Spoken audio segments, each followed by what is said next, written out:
আমি ছাগল নাইরা দিবার গেছিলাম হে সময় সেরাটা আমার বগুলে আইলো পরা আমার খারাপ কাম করবার কয় কি খারাপ কাম খুলে গো? আমার কাপড় খুলবার কয় এই মিছা কথা কাম তোর কোন কাপড় খুলে গেছি? এই চাল দাও এক থাপ্পড় দেব না আলামু তোর কথা কইবা কইতে হবে বাদ বেশস ধরে টাইমে মন থাকে না এনা না টমেটো কথা কইবা এই দিকে সব কথা খুলে গো এনে শরীয়তের বিচার হতে চাই বলটা আমি সুতা রাই যাও দেওনি সাহেব আমি এত না করছি আমার কোনো কথাই মানে নাই আমাক জোর করে হুয়াইছে আর হুয়া এরা কি কিছু করলো এনে কান্দার কাম বাজা নাই হুয়া কি করলো হেডা গো কি করছে আনে রাই বুঝে না আমি এর কম না কি করলো আমরা কি করে বুঝবো আমরা কি আসলাম নাকি দেওনি সাহেব নাকি বুঝছেন না না আমি তো কিছু বুঝলাম না। আমার হয়তো নুচ্চামি করছে দেওনি সাহেব এরা দুইজনে আমার পোহানি মাকই খাত মলন দিছে এটা আমার চূড়ান্ত বিচার লাগবো রাহো তুমি তো ভালো না দেখতেছি আমি এই সালমান আলে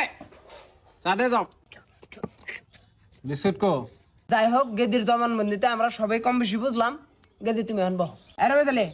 গেদি যে কথাটি কয়ে গেল সব কথা কি হাসা হ্যাঁ দেওনি সব হাসা নানেরা যা করেন আমি তার মধ্যে রাজি। যাই হোক দুইজনেরই স্টেটমেন্টে যা বুঝা গেল এক হাতে তালি বাজে না দোষ দুইজনের কাজ গতিকে সামাজিক রীতিনীতি হিসাবে বিয়া বাড়াই দিলি এলো না সভাপতি সব কি কম হ্যাঁ আমাকে বিয়ে পড়ে দিলি হলো। যাই হোক মেলা রাত হয়ে গেল দেরি না করে আমরা উঠাউটি করি খালি নিয়ে যাও।